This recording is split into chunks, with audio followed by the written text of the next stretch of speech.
Truth time. I used to think that self-care only meant lavender baths and face masks and spa days.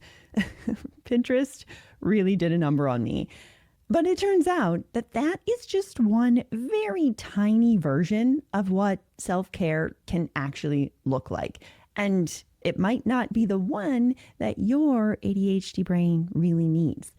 Because when we are constantly managing decision fatigue and big emotions and time blindness and executive functions just not showing up for the day, let's be real, a face mask is nice, but it's not necessarily the core support system that we actually need to function. So in today's episode 309 of the I'm Busy Being Awesome podcast, we are breaking self-care wide open and really redefining what it means and why I think it is especially important for those of us with ADHD brains and ADHD tendencies, and a simple framework for weaving care into your routine without turning it into another thing on your to-do list. Because the truth is, self-care is not indulgent. It's actually foundational. And when we learn to make it work with our brains, not against them, it can change everything. So let's get into it. Hey, everybody. Welcome back to the podcast. I am so glad you're here. Today, we are diving into a topic that I frankly just think gets brushed off way too easily. And this is the topic of self-care. To be totally honest, I was one of those people who brushed it off for far too long. When the topic would come up in other spaces, I had this complete response. It was this combination of, and again, I'm just being totally honest here. It was this combination of unnecessary judgment toward what my brain labeled as fake self-care. If you're listening to this, I have quotes around fake, but this idea of fake self-care, which is often expensive treatments marketed toward women as yet another thing they should make time for. And then it was combined with this sort of must be nice energy. You know what I mean, right? Like, sure, I'll get to that self-care stuff right after I handle this endless list of tasks that I have to do for everyone else. Sure, I'll get to self-care right after that. I can share this and laugh a bit because it's just so real. But now looking back, I can see the way that I thought about self-care and what it actually means was just totally backward. Again, I was super influenced by the version of self-care I saw on Pinterest and Instagram. And when we used to still get magazines and things, right? Bubble baths and pedicures and spa days. And don't get me wrong, I love those things, truly. Baths and massages, yes, please, sign me up every day. And also, they don't actually define what it means to practice self-care for everybody. Now, unfortunately, for a long time, my black or white thinking brain thought that was the only way. My brain saw that's what was listed on Pinterest, or that's what people talked about on Instagram, or that's what I read in this magazine. So those are the only things we can do to practice self-care. And my brain's like, well, that's not helpful right now. I'm so overwhelmed. So I would just write off the whole idea entirely, all or nothing, when in reality, I was kind of missing the whole point. So the thing I was actually missing was the idea of real sustaining self-care, the kind that supports your brain and your body and your energy on the day-to-day. The kind that actually helps you get through a Tuesday afternoon when you're totally fried and you still have 4 more things left to do. The kind of self-care that helps you regulate or recharge or keep going, but again, sustainably without hitting burnout. Because here's the thing, self-care, I mentioned this already, I'm going to keep saying it throughout the episode, self-care isn't a luxury, it's actually a support system. And I also want to acknowledge that not everybody has all the time in the world to practice this. When you have an especially busy season of life with whatever it is, maybe you're caregiving or whatever, I want to acknowledge that you may not have as much space, okay? But I still want to offer today some very tangible, simple, short ways as well to incorporate it more often into your life. Because again, I truly believe it's not just some luxury nice to have. It is a core component of the support system, especially when you have ADHD, especially when your executive function is limited, especially when your energy gets depleted fast and the world still expects you to function like a robot. So today we're going to break this down together. We're going to talk about what self-care actually is, the different types of care that you might practice for your brain and your body, and how to identify what you might need, and a framework to help you stay supported without it becoming another thing on your list that you have to do. Because if self-care has felt a little bit vague or fluffy or impossible or something that quote unquote other people do, my goal today is to help you look at it in a new way, in a way that actually works for you.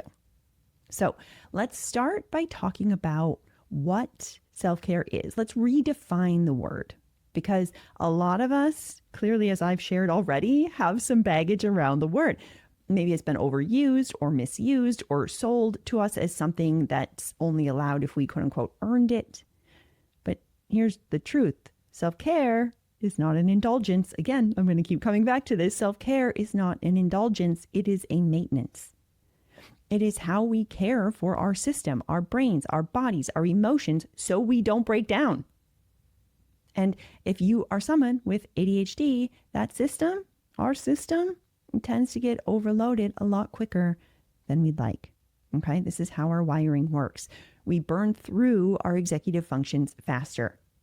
We get decision fatigue faster. We ping pong between hyperfocus and shutdown more often than we'd prefer. Which means we need regular check-ins, small supports, strategic pauses. These aren't extras, they're essential. An analogy that I really like is thinking of us as a car or us driving a car. So imagine trying to drive across country without ever stopping for gas, okay? That's kind of what it's like when we try and just push through without ever checking in on our self-care. Yeah, you might make it a few 100 miles. You might even coast longer than some experts who do gas mileage stuff might expect. Do we have experts there? I don't know. Yeah, I'm sure they do. But eventually, the tank will hit empty. And when that happens, it's not about willpower anymore. The system just stops. So when we talk about why self-care matters, especially for neurodivergent brains, here's what we're really talking about. It helps us to regulate our emotions, our attention, our energy. It gives us the capacity to handle work and relationships and life admin, all that daily stuff in between. It helps us to stay out of the cycle that many of us know all too well, the overwhelm, shutdown, shame spiral. And perhaps most importantly, self-care is what helps us stay on our own side. Because honestly, I think that's at the heart of it. Self-care is how we show ourselves that we matter. Not just when we're productive, not just when we're doing everything quote unquote right, but all the time. Self-care is not a reward. It's not something you earn. It's something that you need. It's something you deserve just for being a human being. And especially when the world keeps expecting you to function like a robot. So let's talk about what this can look like. Okay, we've sort of redefined what self-care actually is in opposition to what we tend to see on the Pinterest and the Instagrams. And we've talked a bit about why it matters so much, especially for ADHD brains, ADHD tendencies, ADHD, right? Let's talk now about what self-care can actually look like. Because self-care isn't a one-size-fits-all, and it definitely doesn't have to look the same every day. So today we're going to talk about 8 different categories of self-care. And before we look at them specifically, I do want to offer sort of a broader context first, because you may have seen other versions of self-care lists like this before. The more traditional models of self-care tend to look at 4 or 5 main categories, usually physical, mental, emotional, social, and spiritual. And these are all absolutely important. They're on my list as well today. And I think they form the foundation of a lot of really important wellness work. Okay, so those are all critical. And for ADHD brains, I find it really important for us to expand this list a little bit, especially to include practical, environmental, and sensory self-care as distinct categories. Because here's the thing, practical care, things like paying bills, scheduling appointments, prepping meals, these things often get missed in our self-care conversations. But these are, as we know, very executive function heavy tasks. And when we avoid them, understandably, they quietly drain our energy and kind of increase that stress in the background because we know they are waiting there. So it can be such a loving act of self-care to address them directly or to get support in addressing them directly. It can feel like this huge exhale.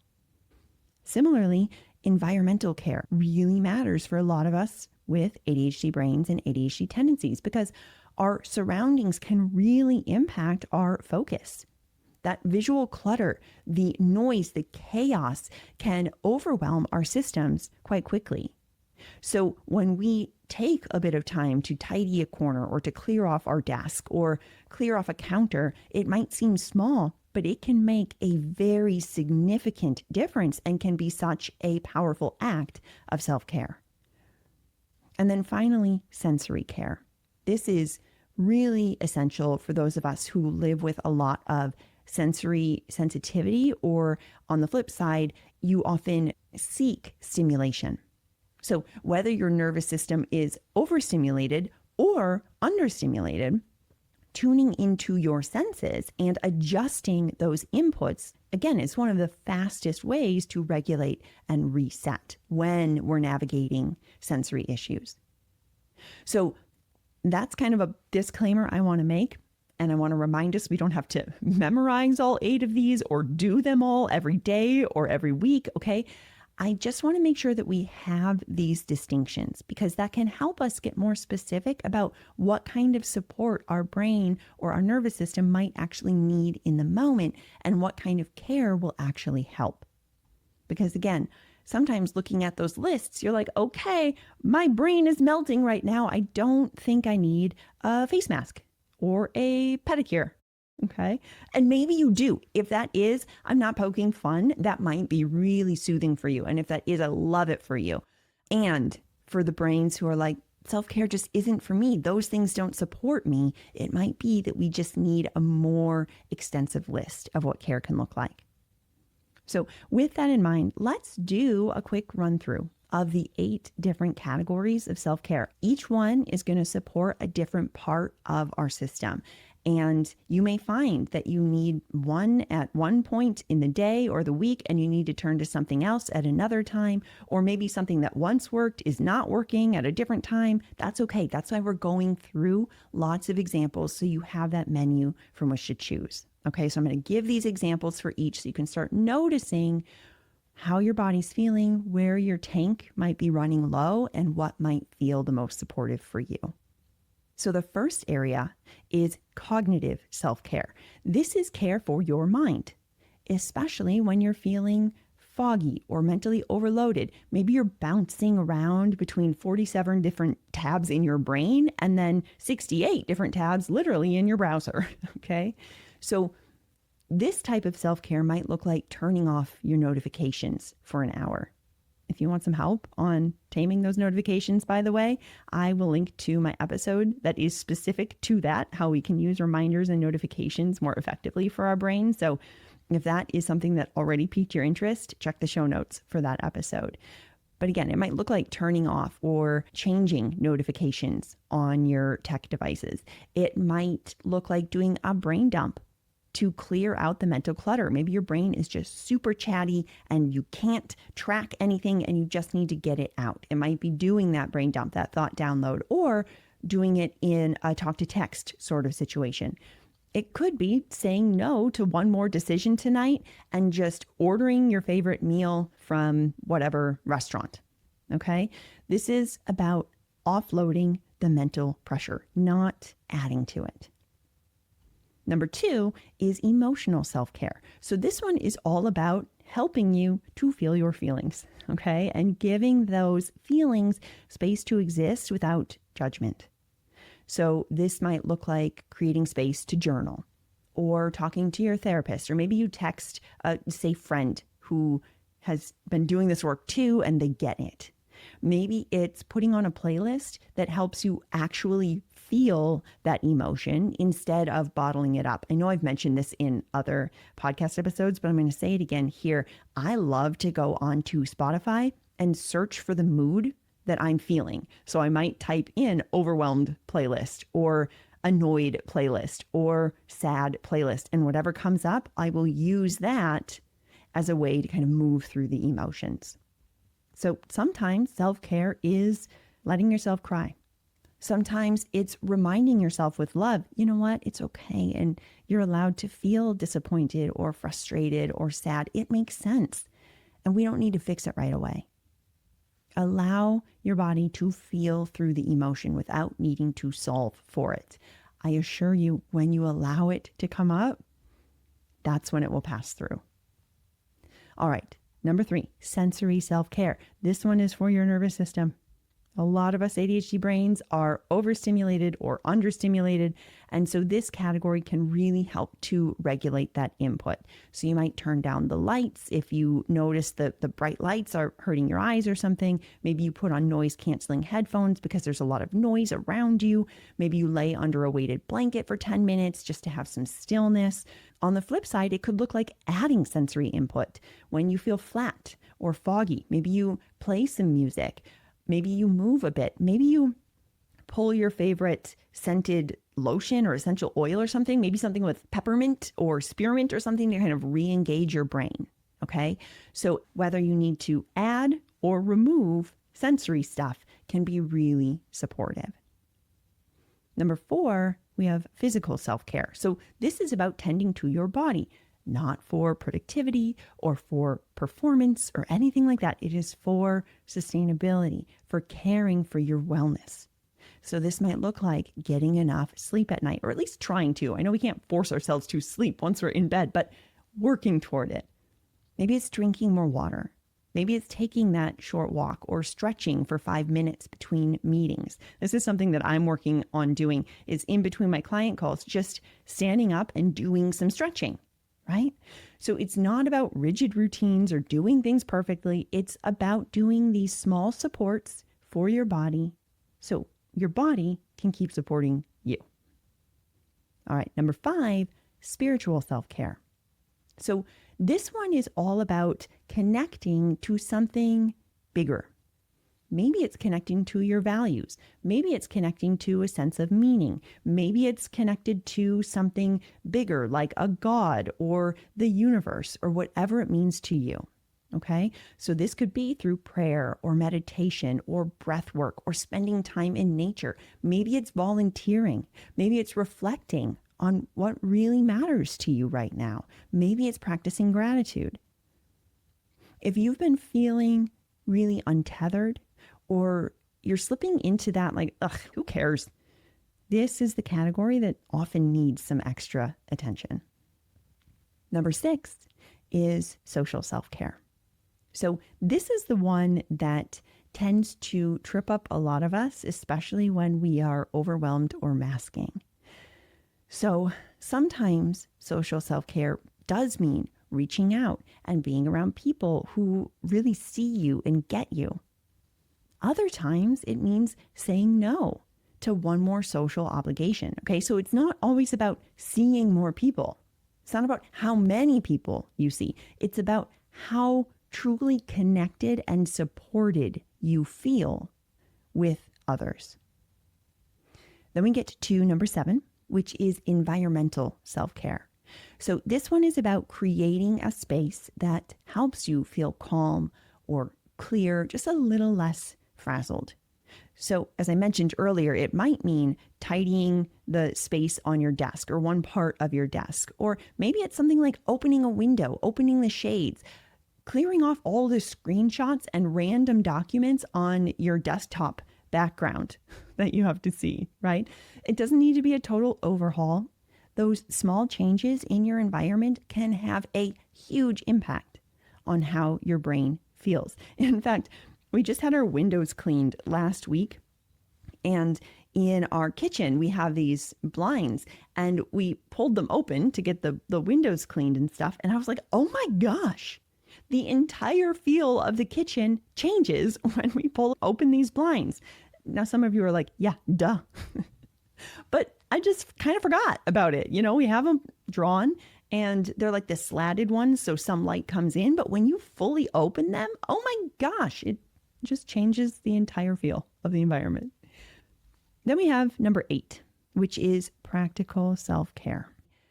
This one gets overlooked a lot, but it is so, so important for us. Okay, so whether that's paying a bill, refilling our prescriptions, scheduling that appointment we've been putting off for 6 months. I just had to do this with my coach. I said, please sit with me as I schedule this appointment because I have to find a new doctor, which means I also have to call my insurance company and I'm going to need a body double.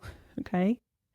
When we set aside time for these things, when we can do that, we can help reduce the background stress, even when they're not fun. I know it's not the same as getting a massage. I would much rather get a massage than have to call my insurance company. But sometimes that practical self-care is the deepest relief of all. I kid you not, when I finally got through to the insurance company, found the doctor, scheduled the appointment, oh my word, it felt like I just climbed Everest or something, as if I knew what that felt like. But it felt real good. Okay. So those are our 8 categories. Please hear me when I say you don't need to do all of them ever. I mean, you don't have to do any of this, but you certainly don't need to do this every day or every week. You don't need some sort of rigid check-in. Instead, I invite you to see them as options, as a menu. You all know I love the idea of a menu where we can pick and choose. When we see these things as a menu, it becomes so much easier to check in and say, where am I feeling a little depleted right now? Which type of care might help refuel that part of me? And that's how we can move from self-care as this sort of vague, fluffy idea into something real, something tangible, something usable, something that actually supports us. So we've talked through the different types of care. Now let's pause for a minute and explore how you can figure out what you actually need. Because one of the biggest barriers I see and that I experience is this idea of I don't know what would help. Now, of course, you can always turn to my favorite question that I shared back. I think it was episode 305, which is, do I need to be helped, hugged, or heard? Okay, that can be a very powerful way to check in and assess what you need. And alternatively, you can also check in with yourself and ask, what part of me is running low right now? And as you check in, I encourage you to scan through 3 areas: your body, your emotions, and your behaviors. Okay, so with your body, what is your body telling you? Sometimes the physical signals will show up most obviously before we even realize something's wrong. So are you exhausted? Are you wired but tired? Do you feel really tight in your chest or like your jaw is clenched? Are you buzzing with overstimulation or are you totally shut down? This might be a sign that you need physical care like rest or hydration or getting outside, or sensory care like a weighted blanket or noise-canceling headphones. Then we check in with our emotions. What are you feeling?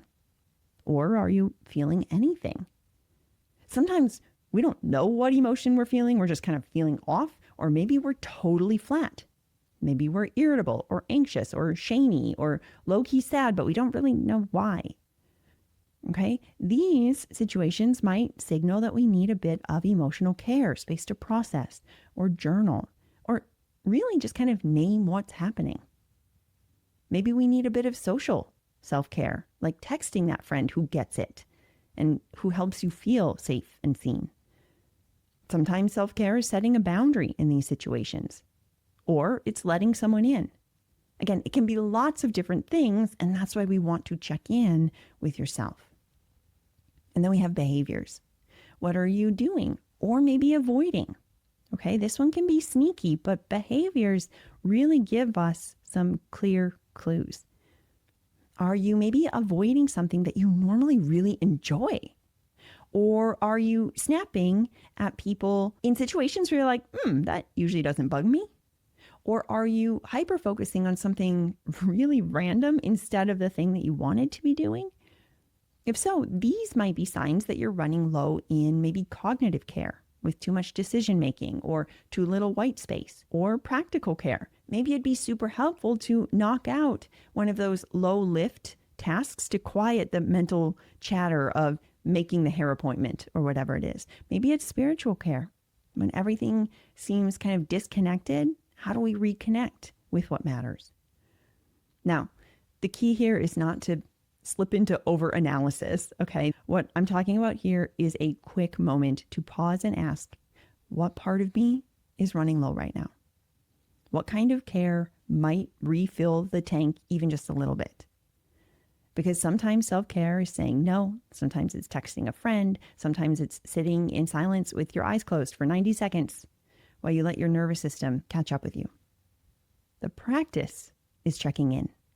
And as you establish your practice for checking in, I want to encourage you to remember progress over perfection, always. Okay? You're not failing at self-care if you don't do it, quote unquote, consistently. You're not failing if you have a hard week and you forget to check in. You're not failing if your version of care today is not that ideal version that your fantasy self set up when all your cognitive functions were firing at peak performance. Okay? This isn't about doing it right. It's about doing something to support yourself and letting that be enough. You're a whole person. You're not a robot. And when we can treat ourselves as someone who's worth caring for, because we are, even in those small ways, everything else gets a little bit easier to carry. So what I want to offer as we close out is the reminder that self-care isn't about doing it right. It's not a performance. It's not a checkbox. It's not one more thing that you're behind on. It's about noticing what part of you is running low and offering that part just a little bit of support. And when you approach it that way, gently, imperfectly, with curiosity instead of pressure, you start building a version of self-care that actually works for your life and your brain. So maybe take a moment right now and ask yourself, what kind of care would feel really supportive today? And then let's make it smaller. What's the 2-minute version of that? And that's your invitation. That's your next step. And if you want to share what comes up, I would love to hear about it. Send me a message or tag me on Instagram. I am at I'm Busy Being Awesome. Let me know what kind of self-care you are choosing this week or which categories resonated the most. And if this episode helped reframe anything for you, would you consider sharing it with a friend or maybe popping over to Apple Podcasts and leaving a quick review? If you're watching this on YouTube, maybe hit subscribe or leave a comment below. When you do so, it helps other ADHD brains find this show and get the support as well. So thank you. I so appreciate you for helping me get this work to even more busy, awesome brains who need it. All right, my friends, that's going to do it for us this week. And if you are ready to take these concepts and apply them to your life, if you're ready to learn how to support your ADHD in a way that works best for you, I invite you to check out today's show notes where you can learn more about how we can work together, both in my small group coaching program, We're Busy Being Awesome, and in one-on-one coaching. Also, if you want to learn my simple step-by-step approach to locking in a routine and making it stick, maybe even a self-care routine, be sure to check out my free course called the ADHD Routine Revamp. You can tap now through the link in the show notes or head to I'mBusyBeingAwesome.com/routine to sign up. Until next time, keep being awesome. I'll talk with you soon.